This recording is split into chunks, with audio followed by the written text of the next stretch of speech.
السلام علیکم ناظرین، بالوں میں دودھ لگانے سے بالوں کی جڑوں اور جلد کو قوت اور غذائیت ملتی ہے۔ کھیرے کو چھلکے سمیت کھا لینے سے جلد نرم و ملائم ہو جاتی ہے۔ صبح دیر سے اٹھنا دماغ کو کمزور کر دیتا ہے۔ کدو کے چھلکے چہرے پر مسل لینے سے چہرے کی چھائیاں دور ہو جاتی ہیں۔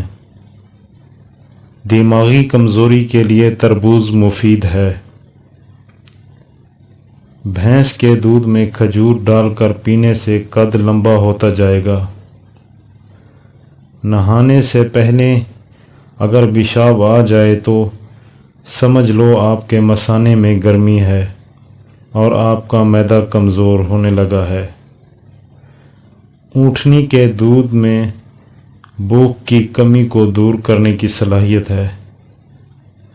دودھ پینے سے قبل 1 گھونٹ نمکین پانی کا پی لو، جگر خون بنانا شروع ہو جائے گا۔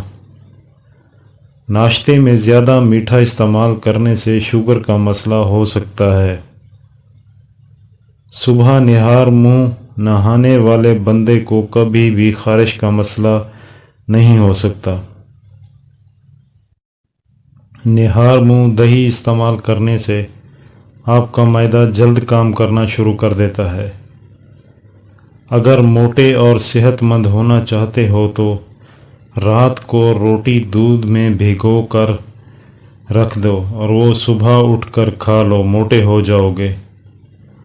سوتے وقت اگر آپ کی آنکھوں میں سے پانی گرتا ہے تو آپ کا دماغ کمزور ہے۔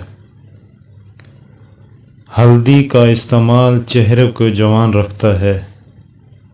ٹھنڈا پانی چہرے پر جھریاں لاتا ہے۔ لہسن کا استعمال کرنے سے خون پتلا ہو جاتا ہے اور خون کی شریانیں کھل جاتی ہیں۔ اگر تیزابیت سے بچنا چاہتے ہو تو کبھی بھی پیٹ بھر کے کھانا نہ کھانا اور اپنے بستر کے سرہانے کو بلند رکھنا۔ تازہ پانی میں ہلدی مکس کر کے پینے سے بلغمی دمہ دور ہو جاتا ہے۔ چہرے پر اگر جھریاں آنے لگیں تو چہرے پر کھیرا رگڑ لو، کچھ